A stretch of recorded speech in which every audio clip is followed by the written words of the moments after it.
Welcome to Split Second Broadcasting's continued coverage of the 12th season of the Great Lakes Premier Series as we continue our Midwest tour for race number 9 here this evening, short track racing at the Iowa Speedway. This is the Dupont Handyman Services 149.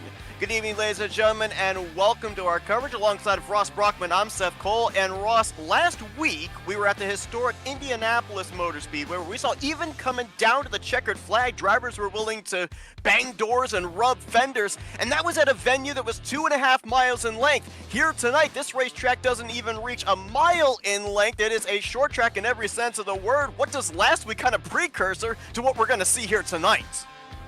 Yeah, I think this is a track that lends itself to a little bit of, obviously it's a short track, kind of hybrid short track, bigger track, so you can maybe, trade a little paint, or wraps nowadays, but you can, run into your competitors a little bit, move them out of the way, but also, I feel that there has been moments, I remember just even recent races in this league at Iowa, where we have some long green flag runs, kind of what we got a little bit during the back half of the race last week in Indy. So I think that you're going to see a little bit of both of that. I think there's also this battle of trying to get the right lane. There's a lot of bumps. There's this repave situation where part of the track in the corners is repaved.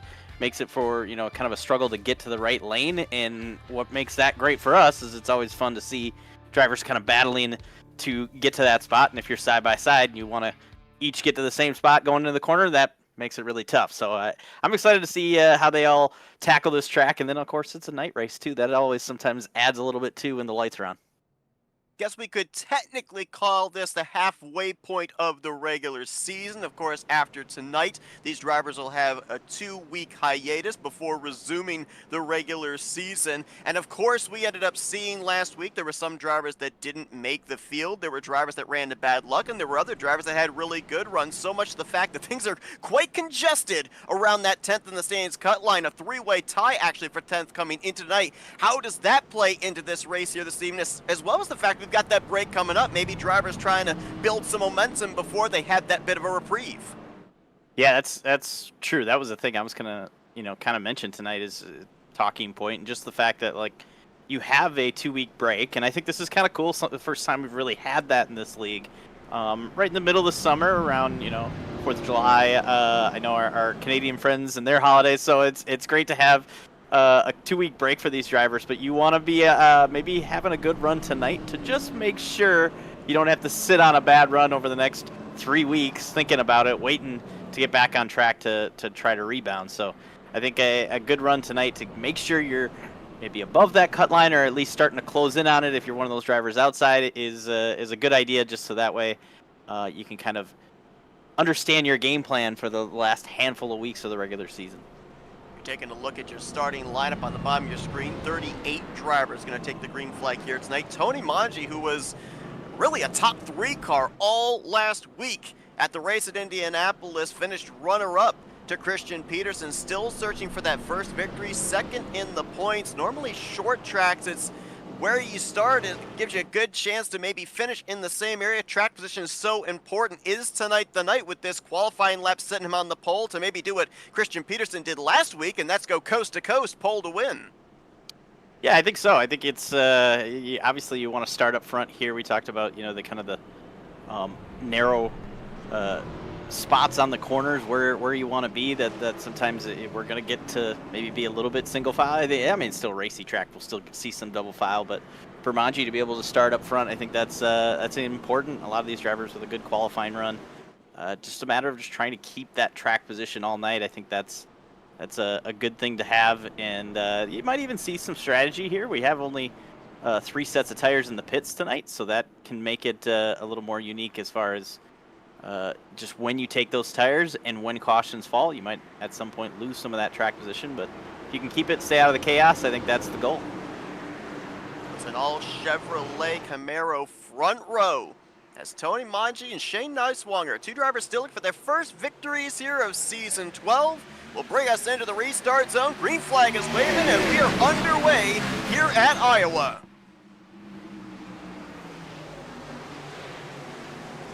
You already see them 3 wide back there around the 13th position. That's the number 7, one of our multi-time winners on the season, Hunter Madalinas, who didn't have the best of qualifying efforts, trying to get some spots in the early going. Yeah, this is the opportunity right now when you got them all right there in front of you to jump at it and go. So you see, oh, a slide, it's Durr around in front of the pack. That includes Madalinas.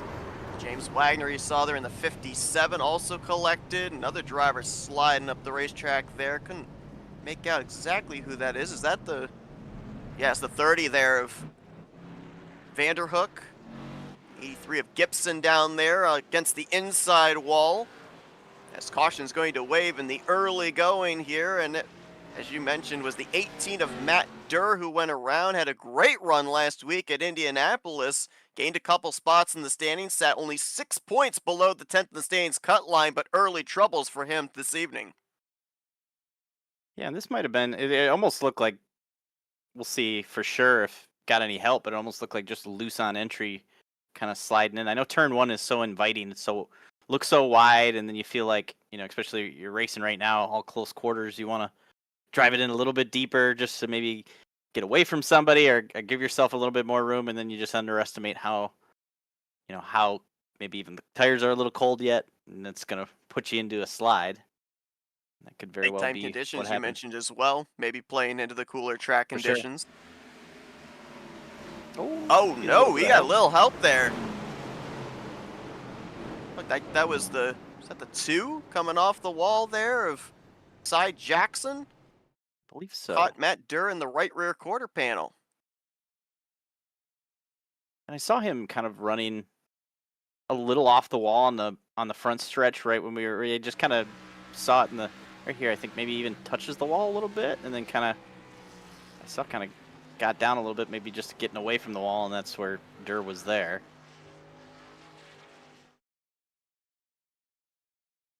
Pretty big hits taken in that as well.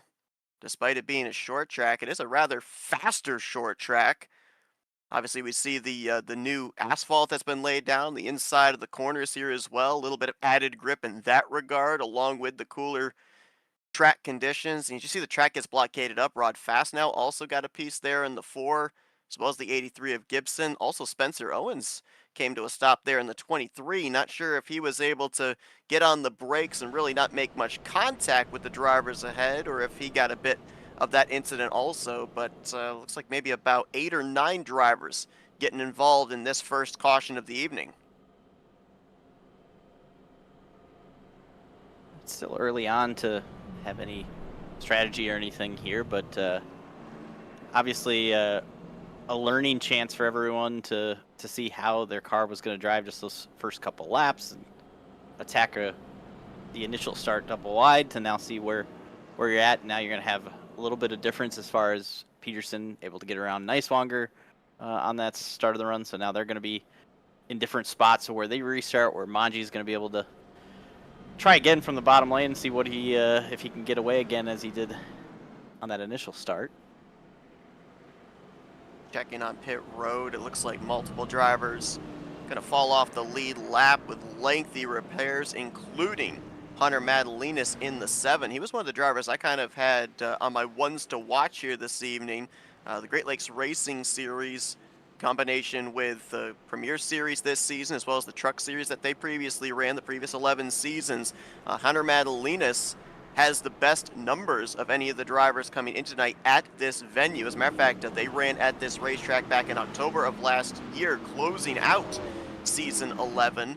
Madalinas finished runner-up in that race to Matthew Weeks. Has a previous victory here at this racetrack. We're going to find himself quite a ways behind the early going. You can see what that's done in the point standings as well. Dropped him to 10th in points as they currently run, and he was 5th in the standings coming into tonight.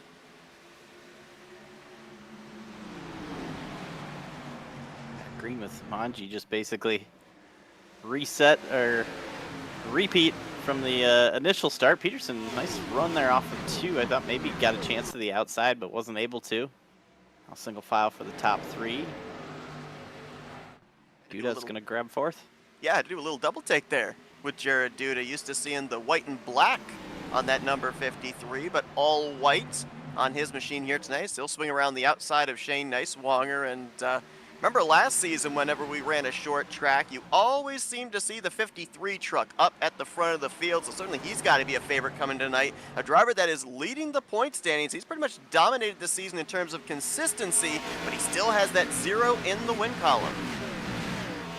Yeah, probably a great track for him to have a chance to get that first win of the season. Now settling into third. It's Geiger here up in the top 5. We haven't talked a ton about Hudson Geiger a couple times this year, but great qualifying run tonight and battling up here for top 5 spot to the outside of Neiswanger. Kind of got squeezed a little bit on the front stretch there and now rolls up a little bit higher into the track. And here comes Henry to the inside. Geiger last week at Indianapolis had a great qualifying effort, was run up inside of the top 10, ran into some early trouble, had damage, and was really never able to recover, but showed some really good early speed and doing the same here tonight. As we ride on board with the Roku Toyota of Jackson Sims. Jackson just kind of been, quiet Jackson Sims, much like he was last season, consistently up inside of the top 10, maybe the latter half of the top 5, currently sitting in a chase position, 8th in the standings. He was actually below the cut line going into Indianapolis last week, and a solid run got him back up above the cut line coming into tonight. Geiger and Henry, they're battling, kind of squeeze off of 4, kind of slowed them down, and I thought Sims maybe would try to make a move on Henry, but it just, right now, it might be wise just to kind of settle in. As you see farther back here, we got double file, great battles here. Drivers trying to move forward, maybe some struggling and moving backward. Trey Holmes on the top side there in the white 88 to his inside, the 29 of Brett Holmes. Dominic Wright, Aspen Martin side by side as well, with Tyler McClellan looking on in that purple and white number 96. Kyle Cooper right there as well in the 73. This is from about 15th back to 20th place. And just up ahead of them, you can see that pink number 37 of Elliott Henderson. Certainly he's going to be trying to get some points back this week, as he was one of the notable names that was not in the field last week at Indianapolis. Subsequently, one of the 3 drivers involved in that not up for 10th in the standings, that cut line spot coming into this evening. Yeah, selfishly, seeing Elliott not make the race last week just added to the fun that we have at the cut line. So it gonna make for interesting battle coming down to the last few weeks of the regular season when we get there later this summer. And tonight, just kind of running, mid-pack so far. Started about as far back as 20th, so up to 14th now. But yeah, look at behind. You see Dominic right on the bumper there. Holmes on the bottom. Malone back there trying to get by. It's just kind of a mess out back from Henderson. These guys kind of almost gridlocked here. Looks like maybe a little bit of momentum off the corner with that outside line. Right able to clear Trey Holmes, and now jumping to his outside Tyler McClellan to try and pick up the 16th position. As they're currently running behind the 54 of Justin Vandermeerel, leading that little pack of drivers there. Vandermeerel, we've seen him the last couple of weeks in the M&M's car. Of course, a Kyle Busch throwback, another Kyle Busch throwback here this evening, going back to Kyle Busch's nationwide days when he drove for Joe Gibbs Racing, had the Z-Line sponsorship. And he's going to have now Elliott Henderson to his outside, so it really looks like more and more drivers are realizing there's some grip up in that second lane, and they're making some forward progress up there. Yeah, I think the bottom, just sometimes it's so hard to get back to the gas down on the inside, especially off of 4. It's so slick down there. And if you can get to the outside of a driver, you kind of just force them to have to kind of, baby the pedal and try to get back to the gas, where you up on the outside can kind of lean into the banking and just keep the momentum up. As now Wright is going to be to the outside of Vandermeerel here. And Dominic Wright up 14 spots, trying to get to 15 here now with passing Vandermeerel. So he's not saving anything so far in this this initial run on these tires. Definitely a man on the move, and you got to think, one of those drivers we talk about drivers circling a date on their calendar, a racetrack that fits into their wheelhouse, whether it's a super speedway, a road course, or in this case, a short track. Maybe Dominic Wright. This was a racetrack he was looking forward to when he saw it listed on the season 12 schedule. And you say, putting the speed in that race car to good use, maybe at the slight expense of his tires, but forward progress being made for sure, and putting the pressure on Elliott Henderson as he tries to continue to make his way up towards the top 10.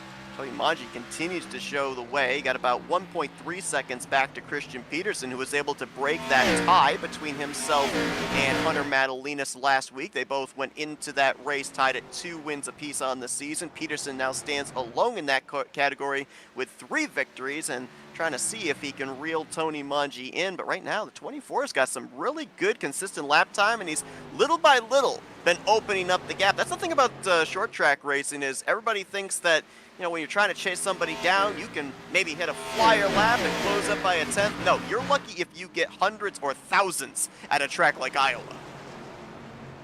Yeah, and I think right now, if you're Manji, you can build that lead, then everybody kind of tails off at the same pace once you've had that lead, and then you kind of just have it in your pocket, that lead for the rest of the run. So far doing a great job to see Peterson getting a little bit off of 4 there, but he's not necessarily has maybe a little bit of a struggle going as far as trying to keep this spot in second. He's got a little gap to Duda, but you can see behind Duda there's a solid line of cars, and that's sometimes you see that at a short track similar to this, where if you have a line of cars, that means that whoever's leading it is probably the one struggling.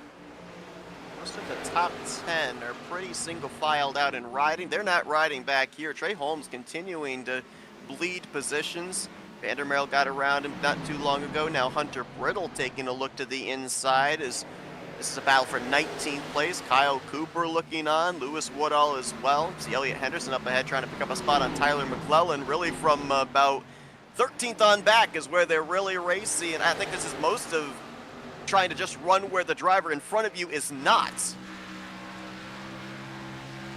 Yeah, that's kind of what you have to do here. And I love the a lot of the drivers, you can see it from Morgan's view from here, how they entered a little bit higher in 1 to kind of cut down to the bottom in 2. You kind of can do the same in 3 and 4. It just seems like the banking right here down on the bottom is to see Morgan there. I don't know if you got any help behind, or if that was just the lack of banking down there in 4. It's just so hard to get back to the gas, and you just sliding off the corner, and that's not a place you want to slide the tires at all, because you have the whole tri-oval, even though it's not super long, to have to contend with drivers around you. Maybe you have a little more momentum.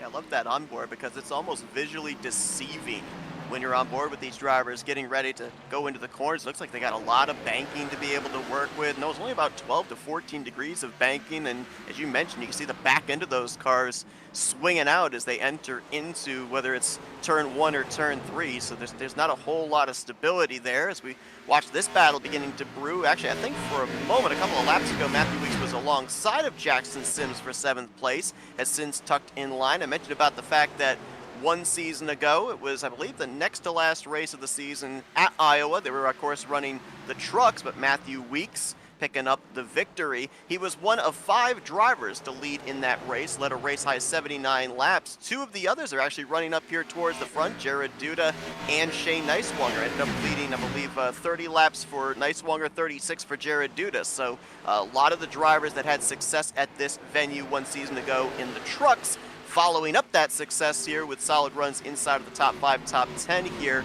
in season 12 in the O'Reilly cars. Weeks really drove it down into 3 there, trying to get to the inside of Sims. I think Sims wanted to maybe, put a little bit of a block, hoping Weeks would be like, yeah, I'll stay in line, but ultimately Sims thought better of it and gives Weeks that inside lane here. But it's so tough when you get a driver on your outside to try to complete that pass. You can see it right already. Weeks not able to do it. Now Sims is going to try it on Geiger, but maybe not close enough yet. We talked that much here yet about the driver solidly in the 5th position there. Zachary Henry had a great run last week, up in the top 10 most of the race at Indianapolis. Watching this battle in his rearview mirror, and solid outing last week puts him also in that three-way tie for that 10th position, along with Henderson and Brent Kincott. Looking for back-to-back good races here. There's a couple of drivers back here. Noah Morgan kind of drifting back. Noah Abbott up ahead. He's right now the only driver that has scored one lap down in the 43. We do have another lap car out there, that being Vincent Vanderhook. They spent a lot of time on pit road repairing that race car. He's returned to the track, albeit 19 laps down. There are three drivers that are certainly going to look to regroup with the 2-week vacation coming up here, the summer break we're calling it. Kirk Gibson, Robin Durr, and Hunter Madalinas. So back-to-back great runs for him at, of course, Indianapolis last week, and then his victory at Kansas the week prior. But a lot of those points that he gained, he might be giving back here tonight with the DNF. I heard somebody key up on the mic say, "Come on, like, what are you doing?" Oh, yeah, that was it's Spencer Owens and Morgan there getting together. I think Noah was just thinking that maybe he had a little bit more room. Kind of squeezed Owens, but yeah, I just heard a mention on the radio of kind of a disagreement, and that must have been them there. But it's pretty big damage for both of them, even though we stay green. Spencer Owens back there in traffic was involved in the first caution, the only caution we've had so far, back on lap number 2. I also saw the 00 Aiden Dupont. Looked like he was quite a ways off the pace. He has since dropped to the tail end of the lead lap there. There you see it, and you see him hitting the wall there off of turn 4. I'm almost wondering if maybe, trying to see the right side of that car, did he maybe knock the suspension out of that car with maybe one too many hits to the outside safer barrier? I hate it for Aiden, who is obviously a big fan of this racetrack. Got it back on the schedule a couple seasons ago after a lot of ask from the admins, and obviously our sponsor tonight with Family Brand on the title of the race. So shout out to Aiden for helping us out with that. But yeah, we saw how Jackson Sims was kind of being hounded by Matthew Weeks. Matthew Weeks got to the inside, and then Sims was able to hold him off. Now kind of a little bit different, got in the wall a little bit there. Weeks is going to get to the inside, but now they have Niswanger to contend with. But Sims got to the outside of Geiger, who you see is now behind Sims and Weeks here. And that's just kind of just the fact that they were able to get to the outside and not be kind of stuck on that bottom like now Weeks is with Niswanger. So I think if you get the opportunity to kind of stick the nose to the outside in the corner and be alongside them down the straightaway, you have a chance to pull that pass off pretty easily. Weeks here is going to have to kind of reset for an opportunity to pass Niswanger. Now as that battle settles out, you would have seen on the top left there on the ticker, we had an exchange a few laps ago for second place. Jared Duda has gotten around Christian Peterson, and he is slowly starting to reel in Tony Manji for the race lead. Remember, when Peterson was running second, it was about 1.3 seconds. It's less than a second now, about 0.8 the difference between the 24 and the 53. We've got some slower traffic up ahead here as well, which could help Jared reel in Tony and take the top position. Yeah, the lap traffic will make a interesting part of this race. Obviously, you got to just kind of navigate where they're going to go.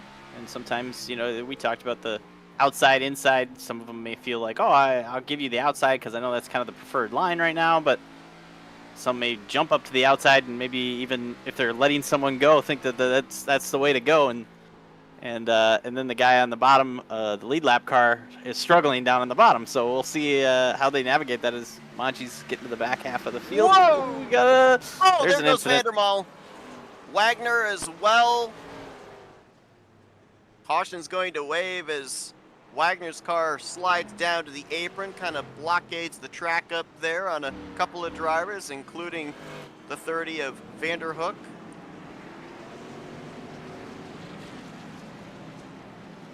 This is going to be a caution that will help Corey Abbott get back on the lead lap. We pretty much saw that in progress. It almost looked like maybe reactionary to Lewis Woodall, who looked really squirrely coming off of turn 2. We'll see if we can get a replay of it here, but Vandermeer, who was having a great run, we saw him battling up inside of the top 15. There you see the 13 try and save it.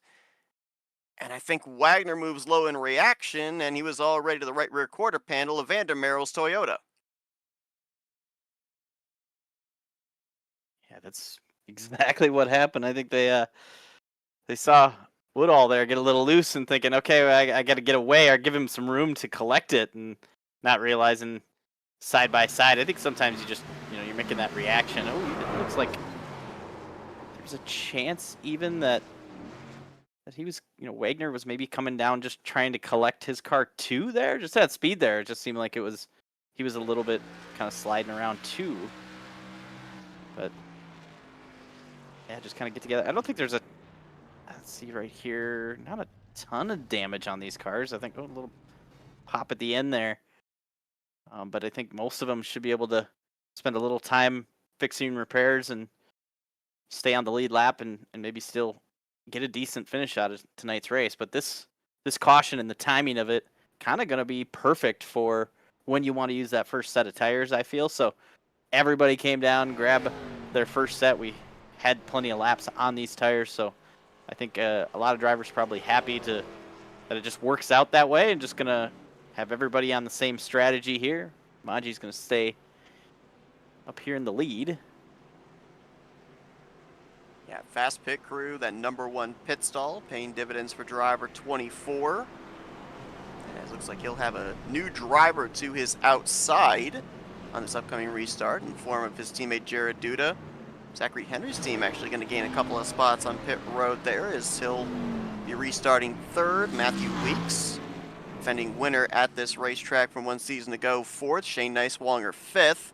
And then Sims, Geiger, Kingcott, Peterson, and Kemp for the top 10 leaving pit lane. So a very slow pit stop there for the 75 of Christian Peterson.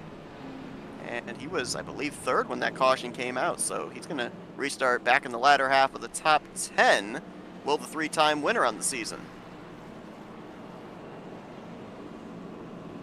Situation here with where the pace car is in relation to the pack and the leaders here. I saw that.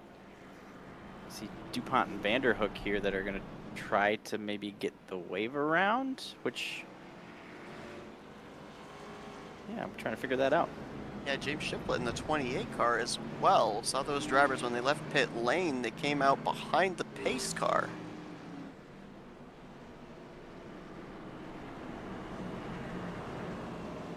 Looks like they're dropping back. Looks like they're going to stay a lap down. Might have been just obviously we've had some drivers that working on damage, and then when you leave pit road, you just want to try to make sure you stay on the lead lap. It's sometimes a guessing game. Just you want to fix as much damage as possible, but you know that you need to stay on the lead lap, and then you leave pit road, and then pit road's closed, or the pace car's to your right and puts you in a bad spot. Pace car dives onto pit road, getting ready for our second restart of the evening here. Tony Manji on the gas. Great launch. Going to have both lanes cleared, as he'll have the easy access into turn one. They're knotted up side by side. Second place on back. Yeah, I think we saw Duda drive up to second there on that long run. I think we kind of thought he was going to have a chance to contend here, but Manji's like, you underestimate my power, and that's the ability to restart so far tonight, and he's killed it on those starts and gets away initially. Now you see this battle's 2-3 wide throughout the pack. Matthew Weeks has done a great job here up on the outside, going to challenge Duda for that second spot. This is a lot of drivers just fresh set. You're trying to use them up right now. Weeks will clear around Jared Duda for the second spot. Nice Wonger, little kiss to the outside wall off of 4 into the 4th position. He was high, wide, and handsome 3 wide with Weeks when they split Zachary Henry for, at the time, the 3rd position. And 3 wide further back there, that side Jackson looking low on Geiger. Brent Kingcott, nice recovery. We saw him almost up out of the dark gray, out of that new asphalt, up into the older asphalt, dropping back, but he has since slotted into the 8th position.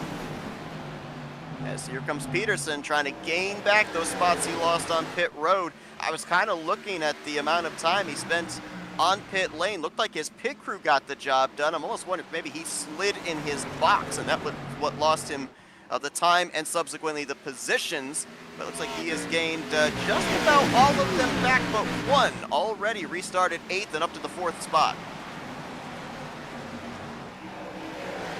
Just kind of a squeeze on the front stretch to Niswanger, and I see behind him every time there's a little bit of a stack up when you exit the corner and then one car gets in the wall, you can see multiple. It's kind of like they all kind of follow each other into it, and it's so easy to use the car in front of you kind of as a judge to where you're at in the corner, especially if you're really close behind them. They're really the only thing you can see as far as where you're at on the track, and sometimes you'll follow someone right into the wall, and we've seen that a couple times here when they're all gathered together. Eric Kepf here running 12th, so they look in front, and he's kind of a good spot right now to kind of by himself with looking ahead at drivers battling up into the top 10.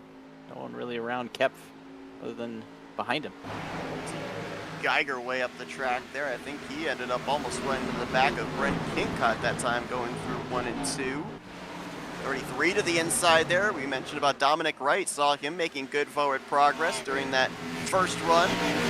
Now he's in 11th, trying to fight his way up into the top 10. And of course, we talked about the 2 different phases of what we saw there during that first long green flag run. The car is loose on entry on the colder, fresher tires, but then we saw drivers like Wagner and Woodall dealing with a loose sensation off of the corner as those rear tires start to wear out. It's certainly got to be like walking a tightrope for these drivers as to when the loose sensation on entry transfers over to the loose sensation on exit, depending on how much heat you put in these tires. Yeah, I think the you have these moments of just like a bigger slide or moments that maybe quickly uses up a tire, or you're just getting back to the gas a little bit too much, using up the rears, and that maybe causes the looseness on the long run. The one thing you talked about, Dominique Wright, still battling up here in the top 10. We saw how far he drove up through the pack during that first run, and though it was only 40 laps, I thought he may not have much for tires and fall backwards, and he really didn't. So I think a lot of these drivers maybe being a little more aggressive this time, seeing that the tire wear is there. If you're smooth with the tires and you use them up, it doesn't really fall off a ton on a longer run. I think 40 laps that we did there on that green flag run is probably potentially the longest you'll go on a set of tires tonight, just based on how they'll fall and depending on when cautions are.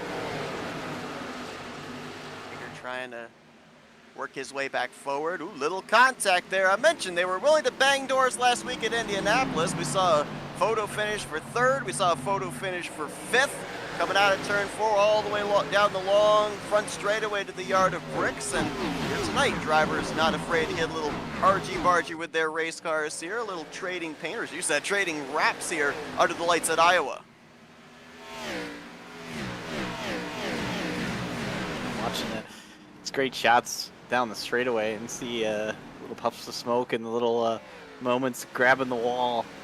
So I think everybody wishes this track had just a little bit more room, which I think if it did, then we'd still be using that and the wall again. But it just looks so wide as you see in the corners here, but it really just, it's so inviting to get all the way up to the wall as they come down the front stretch. Weeks right now in the 2nd position, highest he's run tonight.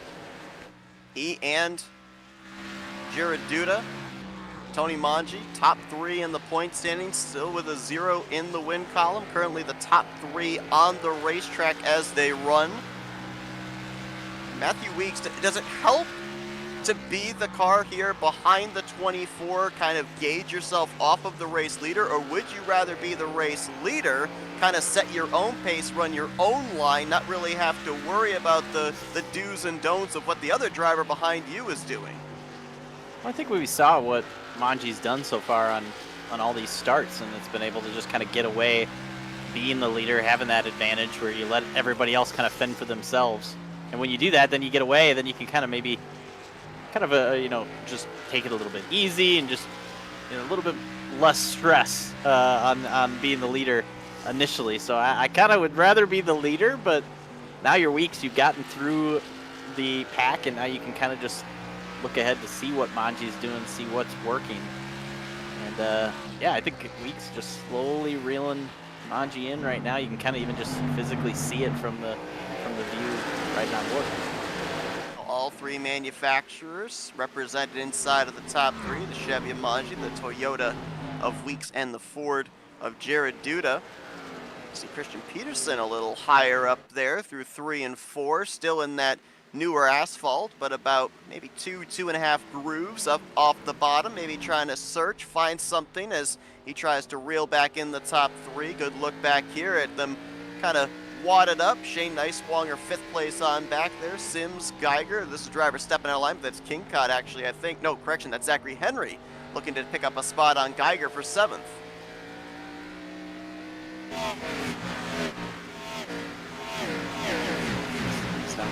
inside of Neiswanger. I think Neiswanger is even going to kind of give that to Sims.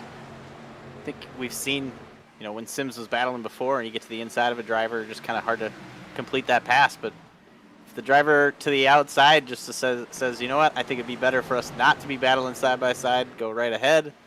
That's a way you can pull off that inside move. You mentioned about the limited number of tire sets that these drivers have here tonight, and you said that caution, that last one we had, fell at just the right time to be able to come down and take on that fresh set. Would there be a target lap for these drivers, whether it be under green or under caution conditions here, to come down pit road and get that second set? Yeah, I think now basically you're gonna go, I think the most you would go here would be, as far as 80 laps, which would get you to about 60 to go. But I think that a lot of drivers maybe kind of going to split that in half if we go green. It's so tough because this is still kind of a short track to have to pit. I think you're going to run this as long as possible. But I think initially just that, how I would break it down with 4 total sets, 3 sets in the pits, was just the idea of you could pit potentially, every 40 to 50 laps and get to the end of this race, just splitting it up that way, and that's where kind of that first caution fell. So depending on if we get another one or not, I think you're just going to run until either that caution comes out or until you're basically out of tire, because you just don't want to lose any laps. A blanket over our top 3. We've now got less than half a second separating them from Manji back to Jared Duda. This is going to get good. The top 3 in the point standings battling for the top spot here tonight at Iowa. Weeks going to run about a full groove higher than Manji there through 3 and 4. Look at the run. Beautiful with this aerial shot to see just how much momentum he got off the corner. The crossover into turn 1 and might be clear for the lead through the center. Does he get enough drive off? I think he cleared him. He did. Wow, what a pass. And that formulated all the way over on the other side of the racetrack. Yeah, I think Weeks knew he was going to have to almost pull a slide job there to get by Manji. And I think he did, but knew that it wasn't enough to get clear. And then I think he kind of just, showed his hand a little bit to Manji, saying like, "Hey, I'm gonna, pull in front of you here. Are you gonna give it to me?" And I think ultimately it was close enough that Weeks was able to grab it. Now Duda just is able to get around Manji and see if he has something for Weeks here. But I think for Manji, it's just kind of a reset here to see what you got, see what these other 2 are maybe doing differently, and see if you can get back in this here later on the run, or see if you can do something different in the next run. Season when we ran at this racetrack, it was also 174 laps in length. Your top 2, Weeks and Duda, combined to lead 114 of those laps, and right now they run first and second. Tony Manji actually didn't participate in that race, and he's done a great job tonight, still there in the 3rd spot after starting on the pole. As we watch this battle here between Shane Neiswanger and Zachary Henry, 6th position. They've got themselves a nice little bit of breathing room, as quite a ways up the road to Jackson Sims, quite a ways back to Hudson Geiger in 8th. Couple of Chevrolets fighting for a spot inside of the top 10. Don't look now, Elliott Henderson. Play the Jaws theme because he's now up to 12th and hunting to get up here inside of the top 10. Got a couple of drivers up ahead of him, actually 3 Toyotas up next for driver 37, Cy Jackson, Dominic Wright, Brent Kincott. Looking ahead, just kind of running a little bit lower than these drivers here. Although you can see them kind of get away a little bit on the straightaway just from him running the bottom and they being a little bit higher. I think ultimately kind of just maybe saving the tire for this long run and keeping it down the shortest way around the track. You see Nicewanger now back to 7th, and I've heard him a couple times. We talked about he'd let Sims go, now let Henry go. I think some of these drivers just kind of maybe holding on and okay with letting the race kind of come to them and let drivers go if somebody else is faster, and ultimately settle in because this has that long run feel that you might be running these tires for a long time. We've obviously seen some great side-by-side racing all the way through the field, and we talk about it all the time. Usually at the bigger racetracks, the importance of clean air, allowing you that turnability through the center. This racetrack, 0.875 miles in length, but is clean air just as important at a track like this as it would have been at Indianapolis last week? Yep, probably not as much, but probably still is part of it.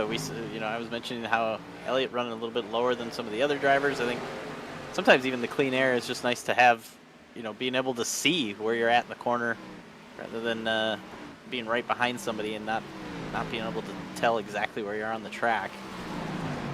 That's kind of the goal. And I think also you get so used to driving cars that are so reacted to the air that it's probably just habit also to just find the open spot on the track when you're making moves and trying to gain on a driver in front of you. See, and now we've definitely crossed the threshold of these drivers dealing with loose into now loose office. Trey Holmes gets a little help from Frederick Cremines off of turn 4. Nice save as he takes a little off-track excursion through the infield grass, but keeps it pointing in the right direction. Still rolling, we remain green. Great job there by driver 88. It started all the way up where Eric Kepf and Tyler McClellan were racing there. I think that just kind of started a stack up there with them kind of trying to get back single file on the front stretch, and then that kind of slowed down Malone. See here, not enough room there. Malone kind of had to check up, and then I think Holmes did the same and got a little help from behind, but what a save. Just grabbed a little bit of grass back on track and still rolling. You got that Legends track right there in the infield grass as well. A little bit of added asphalt grip for Trey Holmes to be able to lean on. And then when he had it pointing in the right direction, little extra landscaping, I guess we could say, there through the infield grass. But nice job of being able to keep that thing underneath him, avoid us being under the yellow flag, and more importantly, keeping that car in one piece, because there's so many ways that could have gone wrong. He could have overcorrected trying to save it back up into the outside wall. He could have easily pointed it down into the inside pit wall. There's no attenuator wall there separate from the racetrack from pit road, so a great job. The big break for him is, as you mentioned, he was run up there battling inside the top 15. That save now has him currently back outside of the top 20.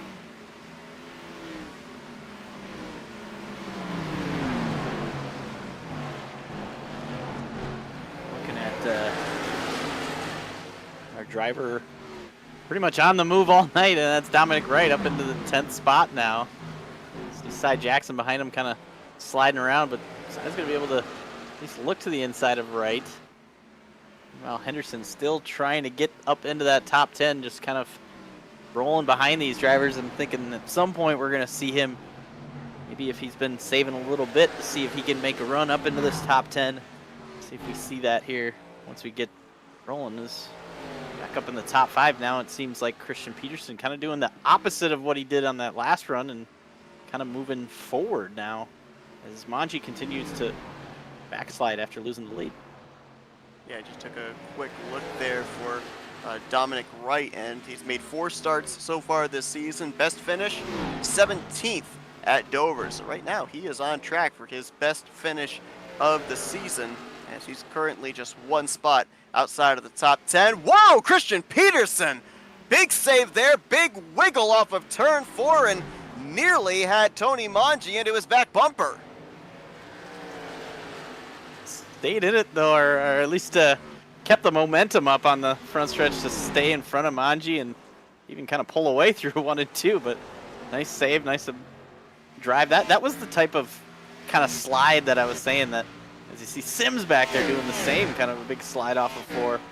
I think that's the stuff that's going to maybe wear up your tires a little bit quicker.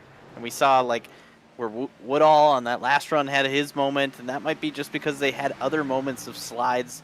It just, every time you do that, just hurts the tires, gets them even worse off, and then just kind of compounds to a bigger moment every time you do it. So gotta be careful of that, but it's fun for us to watch, see them sliding up off the corner and using up what they got.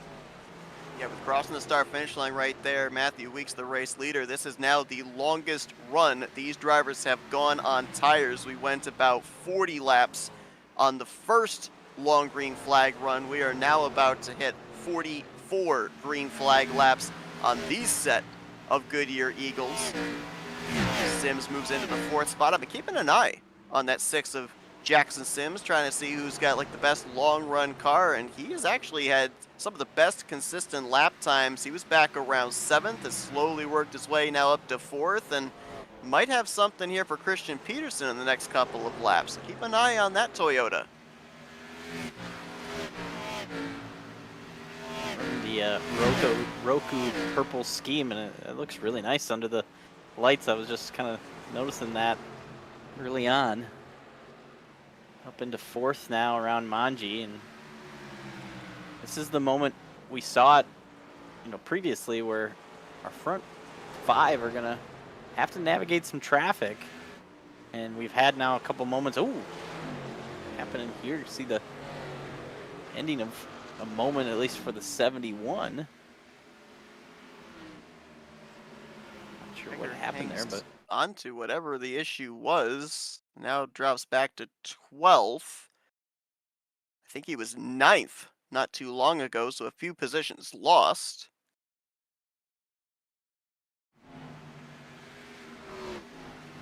Wow! I don't know if he got the wall, but I think if he didn't hit the wall there, he knew that saving it, you're going to run out of track, and entering back up on track, you saw, I think both Wright and Henderson were understanding that he was going to try to get back up on track, because you can see how much higher both of them are. Even Henderson, you can see there, is fading to the right to just give room to let him collect that. And I think if you're Wright and Henderson, you're probably like, what are you doing? Like, driving back up on the track like that. But I think the alternative was damage, and both of them were able to survive it. And so that worked out. But Henderson now going to work on Wright to the inside. Going to have the momentum here. If you just get back to the gas off of 4. It's Wright. Ooh, going to get the wall there. Tough spot to be. Yeah, what was that you said about drivers wishing there was just maybe an extra foot of racetrack there off the corner? I think for Geiger, he's very happy there was all that extra room down there on the inside of the back straightaway, because he was probably an inch off that inside wall and able to gather it up. But going back to that hit that we just saw, that was a pretty significant hit for Dominic Wright. At what point can these cars take that many hits where it's really going to affect the handling of the race car for the rest of the run, or are they durable enough to take hits like that? Yeah, I think the worst part is that it just, like you said, it's going to make it maybe tougher for the rest of this run.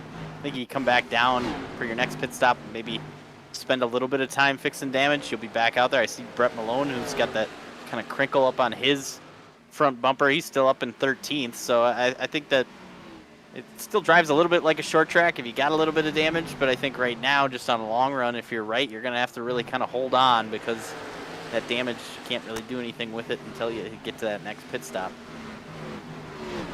It's one of the cool things about a race car driver. They can have a moment like we saw Trey Holmes have off of turn 4, where he went down to the infield grass, gathers it back up, goes right back to work. He fell back to the 22nd position after his save. He's picked up 5 spots since then and looking for more all over the back bumper of Kyle Cooper for 16th. Yeah, and Cooper had, not sure what the issue was, but maybe just a technical issue in qualifying, so he had to start in the back, and kind of just seen that he's slowly moved his way up into the mid-pack here, up to 16th and battling with Holmes, so kind of a quiet drive up here into this position. Now Holmes getting back by him. Holmes looks to charge back up. I think he was roughly around the 13th, 14th position when he had his moment. He's only about 8 car lengths away from that battle for 13th right now going on between Brett Malone and Tyler McClellan. So gaining back all of the track position that he lost with his moment off of turn 4. Further up, looks like Elliott Henderson continuing to make forward progress. A good little battle going on right now for the 8th position. Kingcott, Cy Jackson, Elliott Henderson, a couple of Toyotas, and a Ford in the latter half of the top 10. Holmes now going to work on passing Eric Kepf. Right there we saw it. You're able to get that nose to the outside in the middle of the corner, and then go into this next corner and have that preferred line, and Holmes gonna complete the pass here. Makes it a lot easier if you can do that, as long as the driver in front of you kind of almost allows you to, if they give you enough room to pull off that pass. Now the top 2 have opened up quite a bit of daylight back to 3rd place on back. Nearly 4 seconds in arrears is Peterson in 3rd. Manji, who started on the pole, just behind him. Been kind of keeping an eye here at the lap times and the fall off during the course of this run, which is about to reach 60 laps in total. And we're talking anywhere from 1.5 seconds to 2 full seconds of fall off from the laps they're currently running to the fastest laps that these drivers up at the front have laid down. Obviously, at a short track, there's that big gamble. There's that risk-reward of trying the strategy of the undercut. Even if it's by a couple of laps, you can gain a ton of track position if you're able to have some clean racetracks, some fresh tires on that out lap, but you run the risk that when you come to pit road, you're almost guaranteed to lose a lap, and if the caution comes out at the wrong time, you may be lucky and be in the free pass position, but you also may end up having to take a wave around, and then there's all the track position you had before you pit completely gone. So are there some drivers we can see right now that might fall into the category of maybe falling into trying that undercut strategy, as we see Lewis Woodall on pit road? Yeah, we're only a couple laps away from the number that if you pitted, you would be basically using your second set for the same amount of laps as you would your third set from the sets in the pits. So kind of just evenly breaking it up if you pit here in the next couple laps. And if you know what your car did on this first run, or on this run here with this set, if we're going to go green potentially the rest of the way, pitting the next couple laps, then you actually know exactly what your car will do again on the next run. So that might be a strategy. The other thing I'm noticing is our leaders are in a mess of traffic now, and that is another part of this, that maybe if you want to try to just get away from this other traffic, you're gonna, no matter what, you're gonna have traffic now that everybody's kind of spread out around the track. But maybe it's a better idea of, rather than being out on old tires around lap cars that have old tires, to come down, get your tires, and try to gain your time there. But I think most of these front runners, they know they got to just kind of run long just to avoid, like you were saying, the possibility of losing the track position with a free pass or wave around, because they're multiple laps down if a caution comes out. Yeah, Matthew Weeks making his way past drivers that are first cars 1 lap down or on the tail end of the lead lap. He just got by Blair Neabone, Aspen Martin, now Aiden Dupont. As the 29 of Brett Malone on pit lane, and he saw him have to back up into his pit stall, something that I think that this driver had happened to him during the first round of pit stops under the second caution. Christian Peterson These tires are worn out, the grip is gone in them, and it is concrete pit stalls on pit lane. So that might be something that drivers have to have themselves prepared for if these pit stops take place under green flag conditions. And for Peterson, when you do that under caution, you lose so much more just because everybody is pitting together, at least under green. I think Brett Malone there was able maybe not get too much damage, but it looked like maybe potentially got in the wall a little bit on pit road, but at least he can kind of reset and now take advantage of those tires if we go green for a while. So 63, Eric Kempf on pit road, pitting from, I believe, the 12th position. So a driver just outside of the top 10, trying to see if this undercut strategy can cycle him up into the top 10 once the cycle is completed. Yeah, and Eric's, we saw it last week at Indy's. He's not afraid to try a little different strategy. I love that. That's something that I've always loved to do. And oh, now we're gonna have a yellow. That's a tough spot to be in if you are Eric Kempf. So I was just shouting him out for trying something, and now I'm gonna be trapped. But at least still has fresh tires, so if he could stay one lap down, get back out there. But it's Wagner that goes for the slide. Sure what happened there. Take a look at a replay. Yeah, his car parked up there on the outside through the center of 3 and 4, more so over in turn 4. See what happened to the 57. Been a rough night for him. He's been involved in a couple of incidents so far this evening, as I believe that's the 96 of Tyler McClellan back behind him. Oh, no contact, just snapped loose through the center of the corner. Almost looked like maybe just a little bit too high of an entry there too. I don't know if that was maybe just misjudged where he was headed there that time, or if just tires were running away at the end there.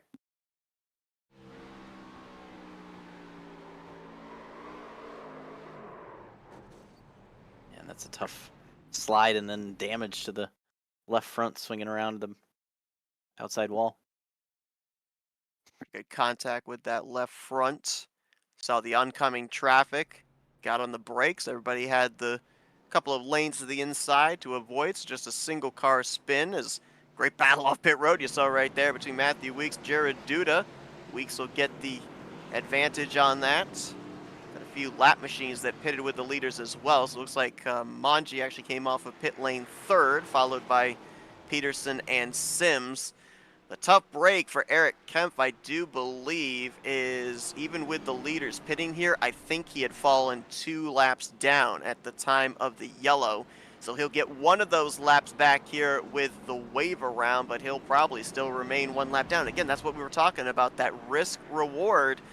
The undercut strategy, if it works, it can be really beneficial. But it's all down to timing and hoping that the yellow's not going to come out and completely foil the strategy, and unfortunately that was the case for the 63.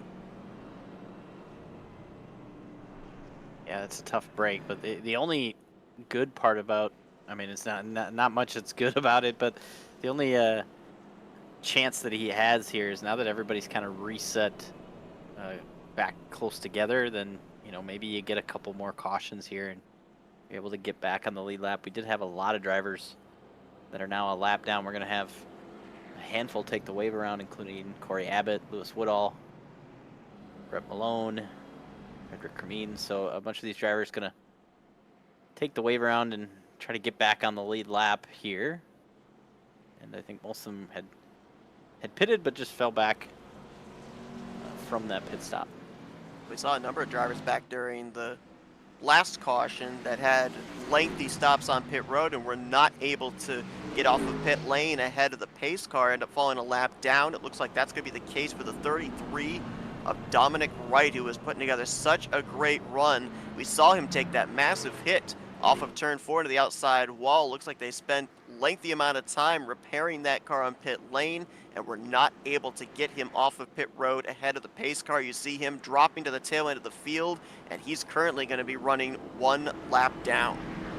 Yeah, and we saw that earlier, so I don't know if that's something that these drivers are maybe not like feeling like they are going to be able to exit pit road enough, or if like the pit exit close is popping up. Obviously we had a new build on iRacing a couple weeks ago, so I don't know if that's just something they're underestimating, but yeah, it's happened multiple times tonight. As the back green here weeks out front.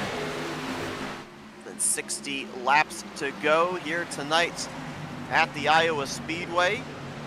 Weeks with that great launch, clear for the lead. Second place, Tony Manji, now clear as well. Side-by-side battle is going to be for third. Actually, battle for the lead. Manji trying to get back to the point, tries to get to the left rear quarter panel. Really squirrely on exit is Weeks, and that'll have him side-by-side across the stripe. Yeah, we've seen Manji all these starts be able to just take off from the lead. This time doesn't have the lead, but still has that short run speed and able to grab the lead back, and Weeks going to try to roll back out to the outside. I think, obviously short run versus long run, these two, and maybe for Weeks going to have to just take a deep breath, let him go, and understand that it worked out in the end on that last run. If you kind of drive the car similar and try to get back to him. The second restart, we've seen Brent Kincock kind of get shuffled out to the extreme outside line there, as he got taken, I believe, 3 wide by side Jackson Zachary Henry. Gonna fall back to the 9th position. Here's the battle for 4th. Really loose on entry there for Peterson, as he's trying to pick up the spot from Jackson Sims.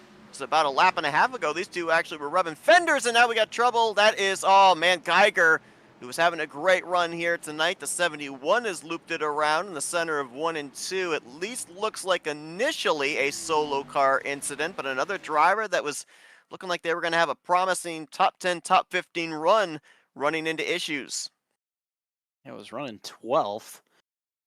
And you saw Peterson with that kind of inside of Sims there, just that big, or at least a little bit of a slide there. You wonder if this is just early on in the run. We got a little bit high there in the wall, and then maybe pulling off the wall while trying to turn into the corner. And on cold tires might have just been the perfect storm there. Nice job by everybody to avoid that. You saw Dominic Wright go all the way up to the outside. They kind of split him 3 wide. Car was in the middle groove there, in the center of 1 and 2. But everybody doing a great job to avoid. Yeah, you can see he's already in trouble before he even gets into the entry of the corner. Just a matter of locking down the brakes, hoping the thing doesn't slide up the racetrack. Oh goodness, who was that? Was that the 3, I think, of Travis Hanby that just barely was able to get high enough to avoid?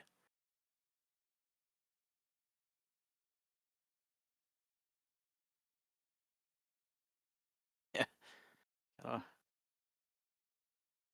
Work your way around that. The interesting part about that was just the battle of the free pass there. Hanby was one of the drivers trying to get back in the lead lap. We talked about Wright and his issue coming off of pit road on that last caution. He was down a lap, but it was Aspen Martin that got the free pass there. So it's such a challenge because you want to be the first car 1 lap down, but right now with about, I don't know, 10 drivers that are just 1 lap down, the battle for the free pass is going to be mid-pack there. So Geiger goes for that slide. That battle is for the free pass. You can't have any damage when you to get awarded the free pass from an incident. So you got to be careful, but also aggressive and be that 1 lap down, or the first car 1 lap down. And that's always that is some of the most intense racing in moments like this for the free pass. And Martin's going to be back in the lead lap in 18th. With the intense racing we've seen so far here tonight, these drivers, I think, will welcome the 2-week break we've got coming up here before they'll suit up, get back behind the wheels, and run the final, I believe it's 8 races of the regular season, all in the hopes of being one of the 10 drivers to battle it out in the chase this season. In a couple of weeks' time, we'll be going to the Atlanta Motor Speed. We're actually going to Atlanta twice this season. But the next time that we are there, it will be the legacy version, the old worn-out surface of the Atlanta Motor Speedway. And then later on this season, we're going to be going to Echo Park. So these drivers here tonight, they've got grip, but they're sliding. In a few weeks' time, they will be screaming for grip because that track surface doesn't offer very much. And 2 very different Atlanta styles of racing. I mean, they can't even be close to each other other than just the length of the track, the two different versions of it. So I'm excited for both of them in two totally different ways. It's always fun to see the slip sliding around of Atlanta, and then the super speedway style of Echo Park is something we haven't done a lot in this league, just a couple times. And obviously Daytona and Talladega, they put on a great show, so it'll be fun to see them battle the super speedway there. But back green, Manji again up front. You mentioned the word fun. It's been fun to watch these drivers here tonight. Short track racing under the lights at Iowa as Manji gets himself clear of both lanes. Pole sitter back out in front. Jared Duda and Matthew Weeks going to be locked up side by side for second. Double wide behind them with Peterson and Jackson Sims. And then they actually open up a bit of daylight back to Shane Neiswanger in the sixth position, about 3 to 4 car lengths. Yeah, I'm just wondering, I think this battle for second, nothing against Tony Manji. I think that he is ultimately the fastest driver on the initial start. He's faster than everybody else, but just maybe not as good on the long run. And that might just be driving style or the way they're driving the cars. But I think you want to be second here. We saw Duda really racing Weeks. Both Sims and Peterson racing each other, trying to stay right close with those drivers. But I think we get going green after 10, 15 laps. You're going to want to be that second place driver in hopes that Manji falls off a little bit and you can chase him down. So I understand the battle here up in this top 5, though. Right now, first, second, and third, they're all within inches of each other. Jackson Sims was able to win out the battle between himself and Peterson around the outside. He is into the 4th spot as Duda now going to try his fare up top. Tries to get the right rear quarter panel of Matthew Weeks for second place. He is there and looks to get that drive off the corner. Little contact between the two there as Duda now crossed down to the inside of Matthew Weeks. Good short track racing right there. Try to maybe muscle the driver on the top side up out of the preferred lane. And Duda kind of pulled a surprise move to the outside of Weeks there, but I think it just wasn't enough, but it gave him a momentum on the front stretch to get to the inside. Now Weeks had the outside on 1 and 2, was able to get him, and now Sims gets the opportunity to get to the outside, and now Duda's going to lose all that ground. So that's a tough break, but I applaud the effort to try to make that pass. Like I said, I think being in second is where some of these drivers want to go. Weeks going to try the sneaky move to the outside of Manji maybe, and now back down to the bottom for the lead. How about Jackson Sims? Got a front row seat of the side-by-side battle for the lead that actually had some contact right there off of turn 4. Go back to last season when they ran here at Iowa. Jackson was a top 10 car all night long, started 6th, finished in the 7th position, and looking like he might be a top 5 contender here tonight. I wouldn't put him outside the realm of possibility of being in the conversation for this victory. You talk about long-run drivers. He has been, as I think there was a little contact there between Weeks and Manji that sent Manji up the racetrack through 3 and 4. Let's give Sims the opportunity to get down the inside to get to second. Slide up in front of Manji, but yeah, I think that was just a little bit the bump there to get through, and Weeks now out front, and we'll see what Sims can do here in second. Sims, solid race here tonight. Well needed solid run for him. Mentioned last week, great run at Indianapolis, moved him up above the cut line. He was tied for 8th in points coming into tonight, and a couple of drivers up there in the point stands have had some issues tonight. Hunter Madalinas out of the race. Spencer Owens back deep in traffic after he was involved in an earlier incident. And there you see as they run, I mean, look at the leapfrog that Sims has been able to do. Not only has he jumped up to the 6th position, but look at the gap he's now got back to the 10th place. This is a driver coming tonight that was only 22 points to the good. He now finds himself about 30 points to the good, and that could increase before the checkered flag.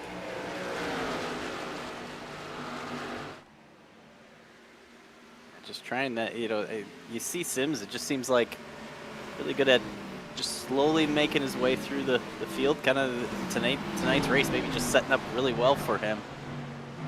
This multiple stints of running long.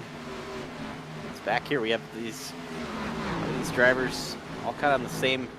Everyone's still on that same agenda. Everyone has one more set of tires if they want. Nobody grabbed any tires on that last caution. We just didn't have enough laps to do anything. But I know we get another caution here, another 5 to 10 laps. There's going to be some tough decisions to be made. Some of these drivers in the mid-pack here, we try to do something different than the leaders. But we see Geiger here. We see a mix of some of these drivers that are also a lap down. They're racing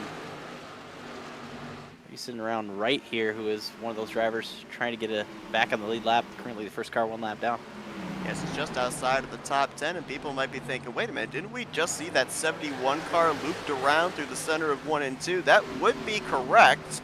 When the caution came out, the field was frozen. He was able to get back up into, I believe he was 15th at the time. He's now battling in the 12th position. The one question mark I would have here, now obviously it would probably be too soon to come down and take that final set, but just how worn out would those tires be here in comparison to the rest of the drivers around him since he went for that slide?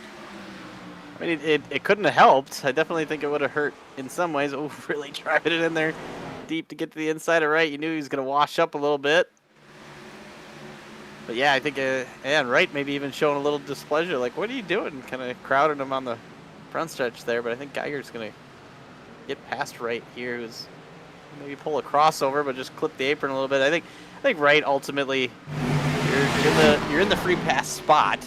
Ultimately, you don't want to get in an incident. You need a caution. Let these drivers race and hope that they have a caution and you're not part of it.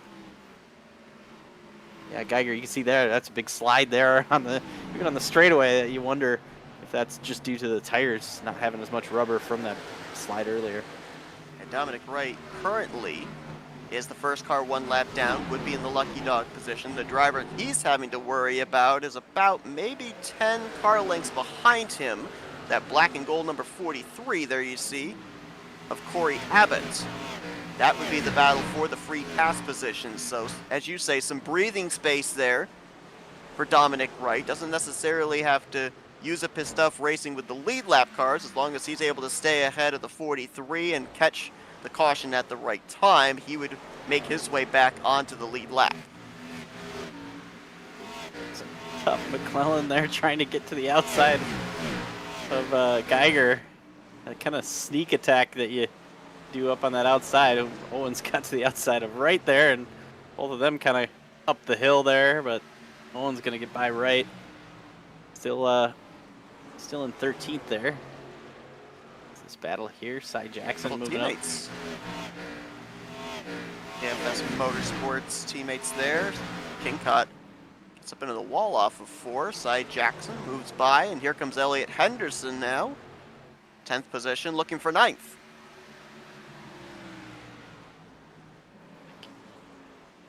Elliott's been just right behind whoever's running in 9th or 10th all night tonight.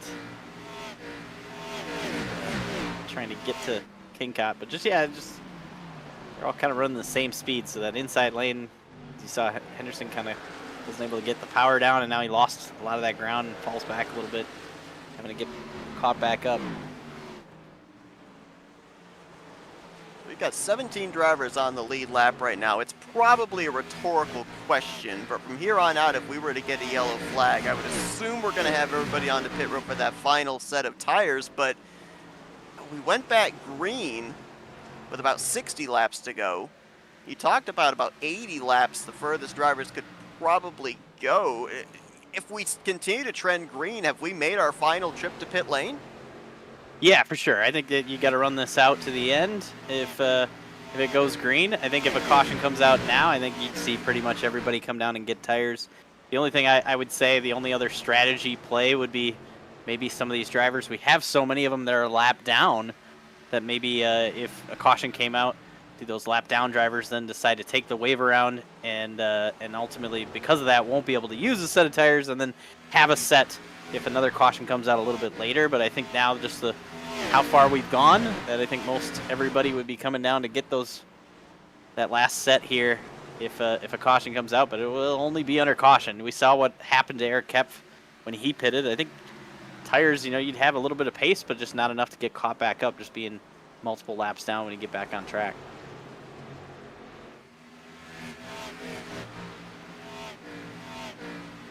Chevrolet Weeks here, Shane Neiswanger, Zachary Henry, they have been solid here tonight, continually in the top 10 all evening long.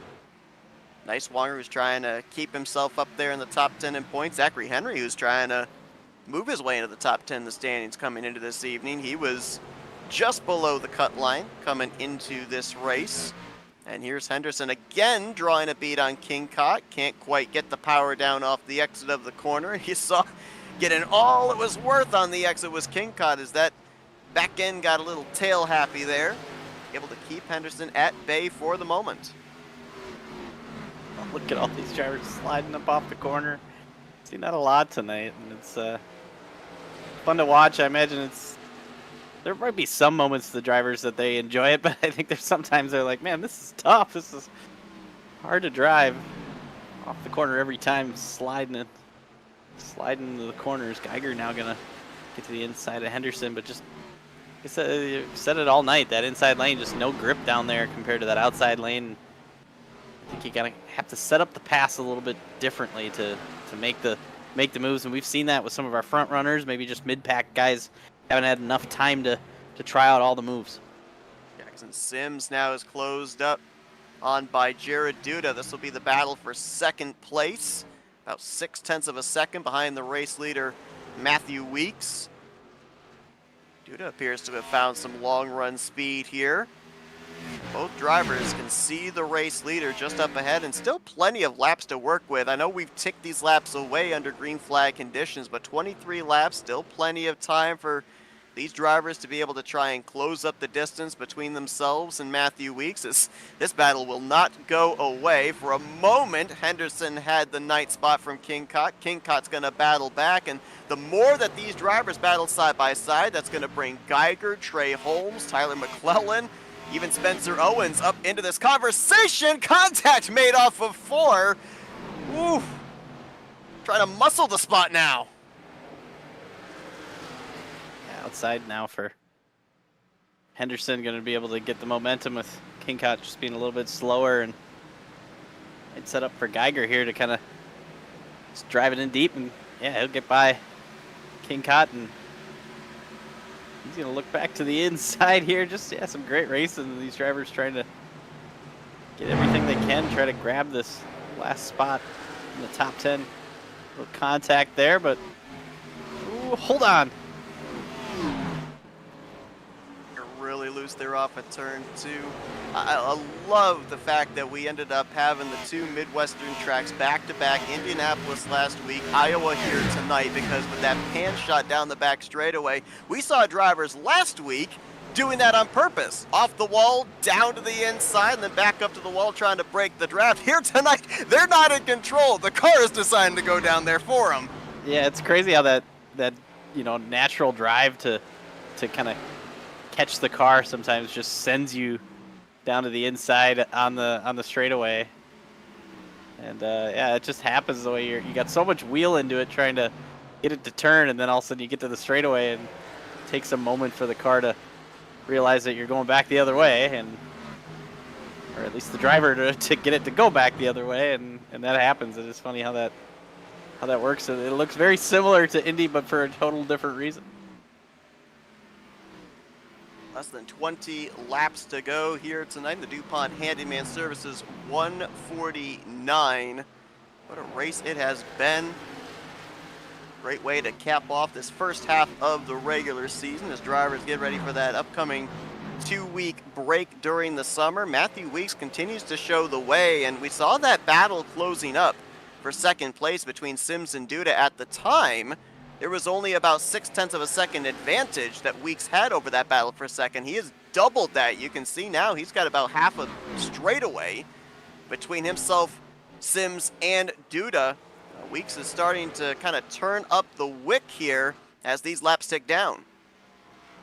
Yeah, I saw a handful of laps ago where Sims was maybe a 10th faster than Weeks, and then Duda was a 10th faster. Now it's been kind of consecutive laps now with Weeks being a 10th faster. So you just wonder if Weeks is kind of just doing his thing, managing the gap, managing his tires, kind of the guy that's so good on the long run, waiting for the long run portion of this run to happen, and now he's driving away. But Kind of wonder if Duda has anything for Sims here. Both just kind of running the same pace right now. Duda was a little bit slower the previous lap, but now this lap both kind of the same speed. So just a matter of setting up this pass to make it on Sims. I think it's, like I said before, I think you kind of have to maybe try to sneak to the outside or just wait for a moment if there's a slide or, if Sims grabs the wall a little bit, that would be your opportunity to make that pass. You see here, Duda just a little bit higher than Sims, so that's maybe just where he's going to have to look at if he can get back to him. It's really interesting. Matthew Weeks coming into this season, the defending champion, defending winner at this racetrack 1 season ago, but it was the trucks that they ran in that race. I took the opportunity, went back and looked, simracerhub.com, where this series has their points calculated and everything, so it's got some information of previous races that are logged into that website with the track and car combination. 14 previous starts at this racetrack in the NASCAR O'Reilly Auto Parts Toyota Supra for Matthew Weeks, going all the way back to May of 2020. He's run over 2,000 laps, led only 60 of them, and in those 14 starts, only 1 trip to victory lane. So whatever the combination of this car and track was, I don't know how much he could lean into what he was able to find last season when he led 79 of the 174 laps, but whatever it is, he's figured it out here tonight, because as soon as he got out in clean air to the race lead, he has set sail, and nobody's really been able to stay in the same zip code. Yeah, and I think that, thinking back to last season with Weeks, and I think he kind of talked about how much running in the series he's enjoyed it, and maybe this car was more his style. And last year, I think in the truck, it just kind of took a little while for him to get a hold of it. And then as we were running middle part of the season, he started to really run really well and become a potential title threat. And I think Iowa was the second to last race, and he won that kind of on the long run and grabbed it to have the points lead going into that final race. And I think that was kind of the moment of like, okay, he's got this title, and this was the launching pad for that final race. And though Iowa is kind of midpoint of the regular season here, you just wonder if this is another tone setter for him to grab to contend for the title this year. Yeah, it's been such an up and down season for him as well. So far, 6 races completed and only 2 finishes inside of the top 5, albeit still third in the points. Came into this race total of 29 points back from Jared Duda for the overall points lead, but more importantly, the 0 in the win column, and he's now less than 10 laps away from remedying that as this battle for second place continues. You had a slower car that 4 of Rod Fast now that might have allowed Jared Duda to maybe set up the 6 of Jackson Sims for a pass. But still running in the tire tracks of that Roku Toyota, and Christian Peterson, 3-time winner, might be closing up on these two. We could have a 3-car fight for the runner-up position here in the closing stages. I think obviously only 7 laps to go. Matthew Weeks with a nice lead, but I look ahead from where Weeks is running, and there is a mess of cars right in front of him here. I think he could be patient enough to back up a little bit to second and third, but I know that'll be tough as the leader, as we see one go for a slide there. A Caressel, I think, in the 40. So this ain't over for Weeks. You got to be careful here, and I know that he's an aggressive driver. I just, if I was him, I'd be like, okay, I'm just going to let those guys stay back from them, manage this gap, even give it up a little bit. But I could see him wanting to race right up here and pass them all, because that's just his mentality. LC's thinking, come on, guys, keep it together. I've got 6, now making 5 laps away from closing this thing out. Don't make me have to play defense in a late race restart. And it would not only be a restart, but one more set of tires still on pit road. You'd think everybody would be coming down. That pit stop would be pretty intense here as Shiflett moves down to the bottom to let him go.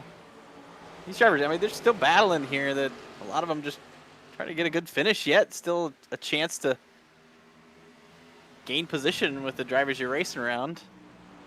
Big issues for the 71 of Geiger. I just noticed he was 11th, and I don't know if he's on pit road or having connection problems, but he has dropped down the running order outside of the top 25, so tough break there for a driver that was looking like he was going to at least finish inside the top 15. Might have had thoughts about trying to snipe a top 10 as, boy, smooth, patient Matthew Weeks making his way through a ton of traffic there, and now it's going to start thinning out a bit. He's going to encounter a car here, a car there, but getting through that big pack of cars was super important for him. I think sometimes the leader mentality when you get to lap cars, it's like, well, every one that I pass is another one that every, my competitors in second and third, fourth will have to pass. Is now see Peterson able to get around Duda for third. See, I don't know if he has enough time to try his hand at, big slide into Wow. one. We'll see if he can do something with Sims. Important pass there for Christian Peterson, 3-time winner on the season, but trying to eat into the points advantage that Jared Duda's been able to build up during the course of the first 6 races. Jared Duda, his top 10 streak was in jeopardy last week, but he was able to bring it home 10th position. But this is another driver he's going to have to worry about as well, who's starting to get hot at just the right moment. Weeks taking the white flag here as we're banging doors for second place. Peterson and Sims, these guys were banging doors for 5th back in a couple of restarts. Now they're battling to see who's going to be runner-up here tonight at Iowa. As off of 4, it's going to be Matthew Weeks taking the checkered flag here tonight. Peterson will snipe the second spot, and Sims will net the final position on the podium this evening in the Dupont Handyman Services 149. What a battle at the end. And we talked about Weeks having to, every lap car he passes is another one for second and third to have to, race against. And it really came down to just them at the last lap having to kind of navigate that traffic. But that was kind of exciting to see them race for that. But Matthew Weeks was the one to take control, though, the second half of this race and finish it off.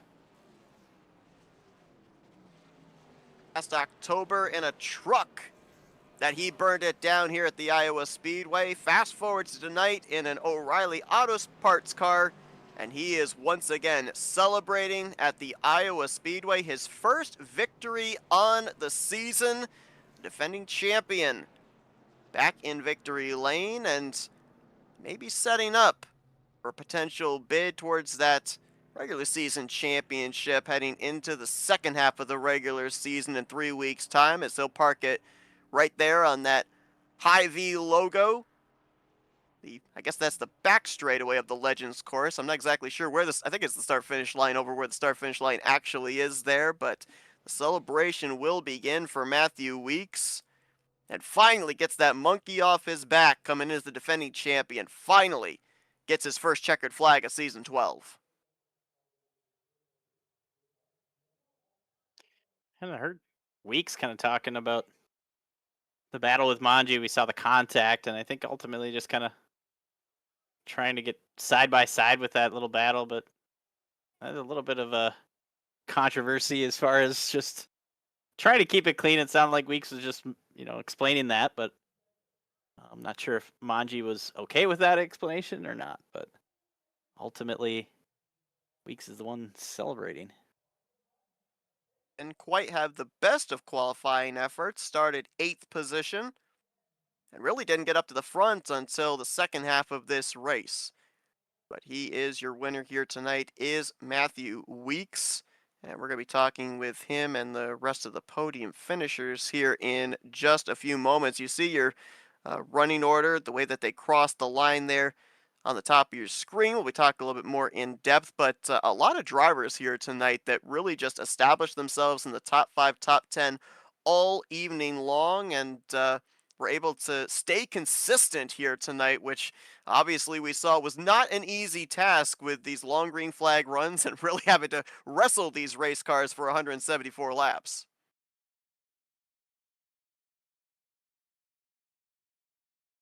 Just here Weeks still kind of talking, debriefing the race, so we're having to wait a little bit to chat with him. But yeah, this is it's a fun race to see these guys just have multiple long runs, and have that opportunity to just run the tires pretty much to the edge. And we saw these drivers just all over the place, so fun to watch for sure.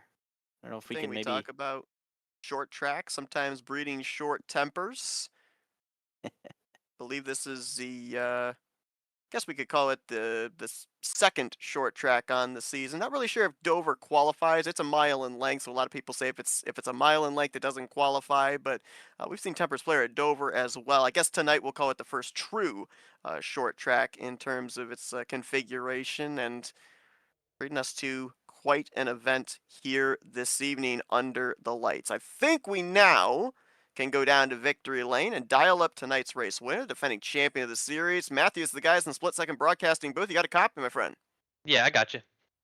Wild race here tonight. Mentioned that last season you were in a truck and were able to go to victory lane here tonight in one of these O'Reilly Auto Parts cars. I mentioned the stats that we had. You, this track, this car combination coming into tonight, only one victory in 14 starts, according to what we had on Sim Racer Hub. But was there anything from last season in the truck that you were able to dial up here tonight? Because it seemed as soon as you were able to get that car to the lead, get the clean air to the nose, you were able to set sail, and really nobody was able to challenge.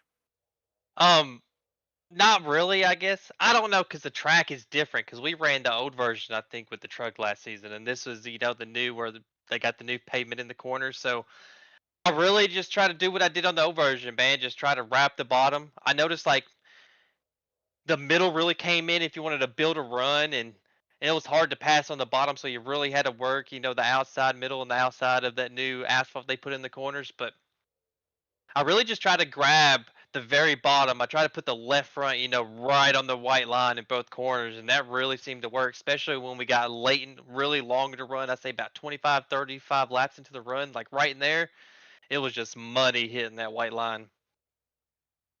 So, as I mentioned, defending champion coming into this season. Bit of an up and down season for you. The first six races, top five, top three in the point standings coming in tonight, but only two top fives and a zero in the win column. How much was that kind of weighing on you here tonight, these past few weeks, and how good does it feel to get that monkey off your back? What does this do as far as maybe now building momentum here for the second half of the regular season, making that push towards the chase?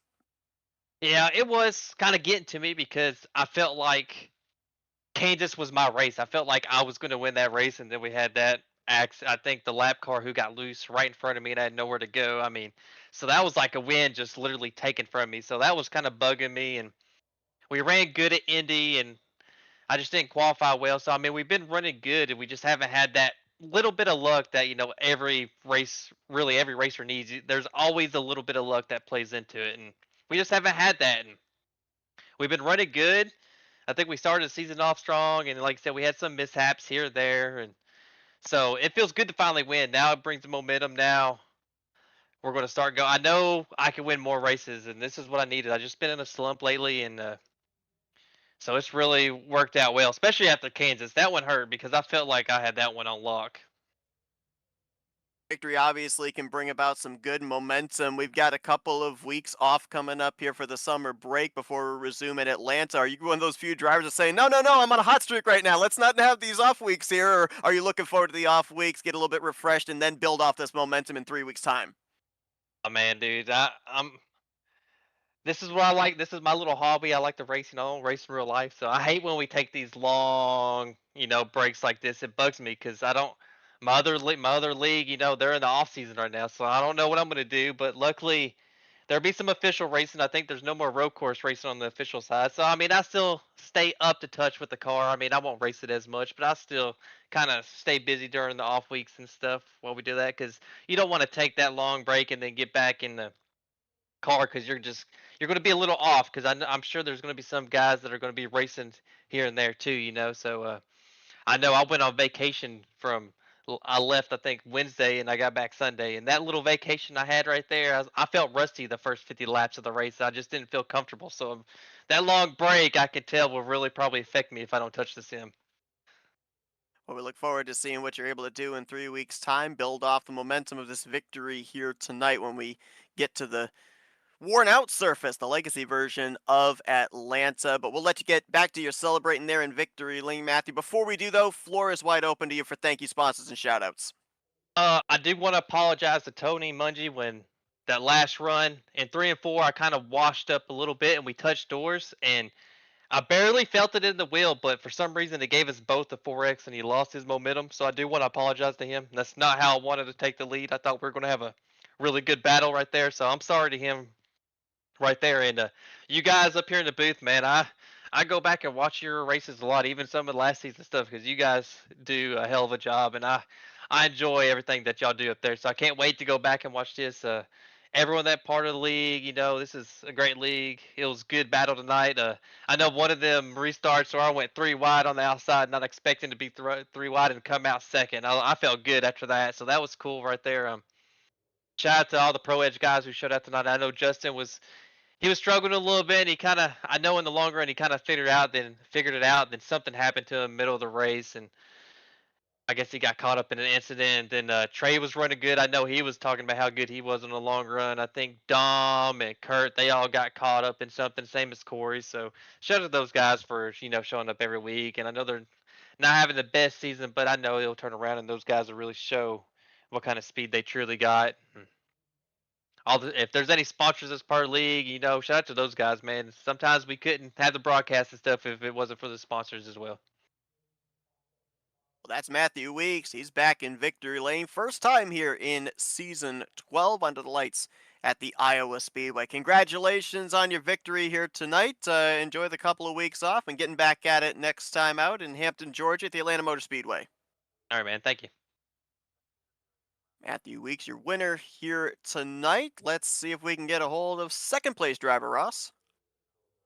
Yeah, Christian, you got a copy? Yeah, I got you, Ross. We've been chatting with you a lot so far this season. Unfortunately, not for the victory tonight. Come home second. I was kind of thinking for running in the top 5 pretty much all night. You're probably one of the quietest of the top 5, other than a couple big slides. Just what was the racing like at this kind of short track Iowa? It just seemed like there was some multiple times we saw you were kind of sliding around and still getting after it, staying in the gas and gaining positions, but came home second. So what was that driving like, and how the slip sliding was going around tonight? Yeah, I mean, I honestly, I just couldn't. I felt good. I just couldn't figure it out compared to my Manji Motorsports teammates, Duda and Manji. There, like they had something on the short run that I just couldn't figure out, and then I was hoping it would come around in the long run, and it really just didn't. I got lucky there at the end. I think those guys were pushing really hard, like middle of the run, just to try to catch Weeks, and then I was able to catch up right within 10 to go. But other than that, like I don't know, I honestly felt like I was struggling all night, but still a really good point stay, really good finish for the whole squad. So happy with P2. It was a lot of fun, and congrats to Weeks. Yeah, and you've been obviously contending for the win every single week, and now we have this 2 weeks off, middle of the summer. What's kind of your thought process on this first part, and maybe is there any areas at all that you're trying to just get a little bit better for the second half of the regular season? I mean, yeah, we've had good momentum the last like 5 races. I mean, other than Kansas, I think we've gone first or second. So it's like, yeah, I mean, we can't really complain. It's just at this point, like a week off is probably a bad thing, right? You just kind of want to keep the momentum going, but take a little break, get a breather, and try to come back strong for week 8. I'm not sure where we're going, but um, I know we got Road America coming up too, I think. So that should be a good piece for me. Looking forward to that one, and then yeah, I think I'm gonna miss Michigan. I'll be away, but other than that, like I said, it's been a good momentum streak, so we're gonna try to keep that going into the break. Yeah, 2 weeks off, and then old school Atlanta. So we saw you sliding around tonight. You'll get a even better chance to do so in a couple weeks at the legacy version of Atlanta. So before we'll let you go. We'll give you another opportunity. You've had a bunch of them this season so far to do any shout outs or thank yous. Yeah, first of all, just want to apologize to Sims. I know I got into him in 1 and 2. Definitely wanted to go for second there at the end, but just wanted to still race him clean. So he had a really good run. Congrats to him as well. And then yeah, just thanks to everybody at Manji, due to Manji and Brett and the couple spotters we got there. Everybody at Trick, all the sponsors on the car, you guys at Split Second, and everybody at Great Lakes that puts it on, and my girl, Thanks. because she lets me come out every 3 times a week. Perfect. Good way to end it. So yeah, we'll let you go, and congrats on another great run. Thank you, Russ. And let's see if we can get the final driver on the podium here tonight. Jackson Sims. Jackson, you got a copy. It's the guys up in the broadcast booth. Yes, sir. Man, you've been Mr. Consistency, my friend. I'm looking back here, and I mean, after Daytona, 5th, 7th, 2nd, 4th, and a 3rd place here tonight. You continue to climb up through the point standings, and we had quite a number of long green flag runs here tonight, and you were up there in about the top 5, maybe even the top 3 of the best on the long run. Got a couple of good front row seats of the battle for the lead. Would there have been anything more you could have done to get up there into the conversation for this victory? Or were these cars, as we saw, so tough to handle? Were you just basically comfortable with where you're at, doing the best you could with tire management, which gave you that long run speed? No, that was all I had. Weeks is really good. It's hard to beat him, but yeah, it was a handful. It would, it's kind of tight in the middle, and as soon as you jump off the new asphalt, it would kind of go into a four-wheel slide. So yeah, it was hard to manage and also keep your track position because you lost it. It was really really hard to get it back. So yeah, it was a fun night, but pretty mentally taxing. You talk about trying to keep track position. We saw a couple of those restarts get really hairy, double file, even 3 wide on certain occasions. You were kind of right in the thick of it. Just how nerve wracking is it as a driver with the different grooves available here? And obviously, the colder tires, we saw have you guys pretty loose on entry. Yeah, this track is really unique in that it's probably 5 lanes wide, but you can only use 2 of them, so we all kind of funnel into the bottom, into the middle. So yeah, I was top of 3 wide at points. It wasn't very fun, but yeah, it was always something you had to look out for. Somebody was going to shoot the bottom and take you 3 wide, especially if you were on the top or the middle. It was really, really, really hard to defend. Saw some great battling between yourself and Peterson. First, it was for the 4th position, then eventually in the closing stages for 2nd place. What was that like from the cockpit of this Roku Toyota? Was it fun? Was it nerve wracking? Where were you at on that? Because obviously you want to race hard, but you certainly don't want to give up any spots either. Yeah, I kind of knew about Tony to go with Weeks. I wasn't going to get to him. He just had clean air and saved his stuff better. So I was just trying to hold on to what I had, and I was able to hold off the car behind me, and then eventually Peterson was able to get by when I was in the dirty air, the lap cars in front. But yeah, there was no cruising. I had to work for that one the last 50 laps. It's pretty fun. Well, work for it. You did. Solid outing here tonight. Another consistent run inside of the top 5 this evening. Going to move you up to 6th in the overall standings as well. Got this 2-week summer break coming up here, so a little time to catch your breath and then resume at Atlanta. Congratulations on the run here tonight. We'll now give you the opportunity for some thank you sponsors and shout outs. Yeah, thanks to you guys you guys and Jeff for doing the broadcast, and thanks to my teammates. They were helpful tonight. And then thanks to everybody watching at home, especially my grandparents. That's Jackson Sims, 3rd place here tonight, and that's his 4th top 5 on the season. Solidly in the top 10 in points in preparation for the start of the second half of this regular season. Congratulations once again, Jackson, and best of luck when we resume in 3 weeks' time. Thank you. See you guys. So Jackson Sims behind Christian Peterson and tonight's race winner, Matthew Weeks. Let's take a look at how the rest of the drivers finished out this evening's race. Jared Duda, who was a heavy favorite coming in tonight, points leader. His top 10 streak will continue as he'll bring it home in the 4th position. Pole sitter Tony Manji, we see finish out the top 5. Shane Nicewonger, Zachary Henry mentioned they were in the top 10 all evening long. How about the comeback for Trey Holmes? Saw him have a moment off of turn 4, first third of this race.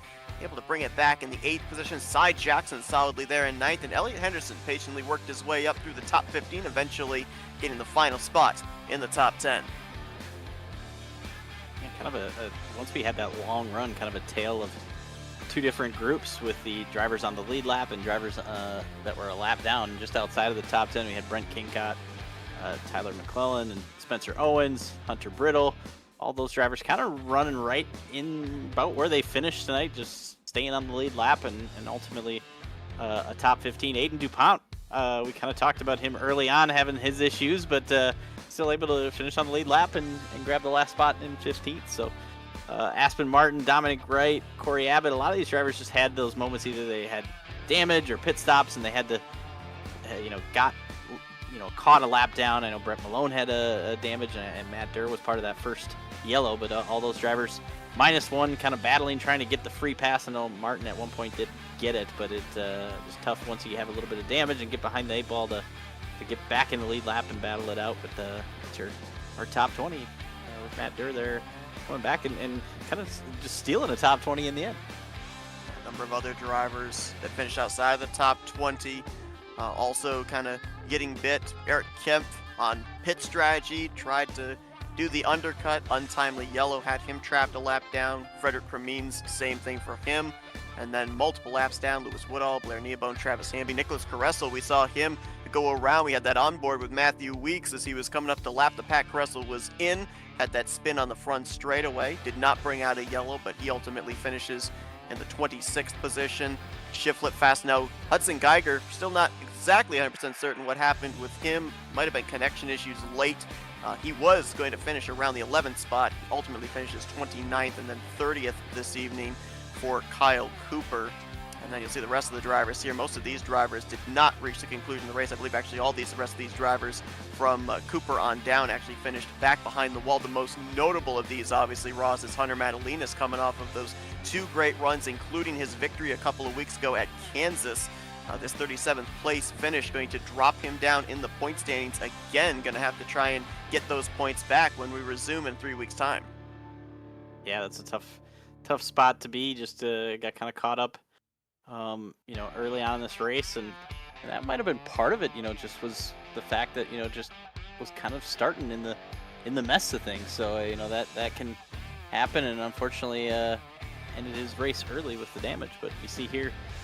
Now back in 10th for Madalinas as far as points, so that's a little nerve-wracking being that far down at the cut line. But Jared Duda still leading the points. You got to wonder, Matthew Weeks with the win this tonight, is he going to be able to battle Duda here for the regular season title as we go through the second half of it? But Manji and Peterson still staying up in that top 5, and I think Shane Neiswanger, he had a great run tonight and just been consistently, it just doesn't have as many top 10s as a lot of the drivers up in that top 4, but ultimately when he isn't in the top 10, I think it's just been solid, top 15 finishes. So great job by Shane to still be up in 5th in points. Yeah, as you say, for Neiswanger, Sims, Jackson, Owens here tonight, top 10, top 15 finishes, I think were really important for them because we talked about how tight the points were around that cut line coming into this evening.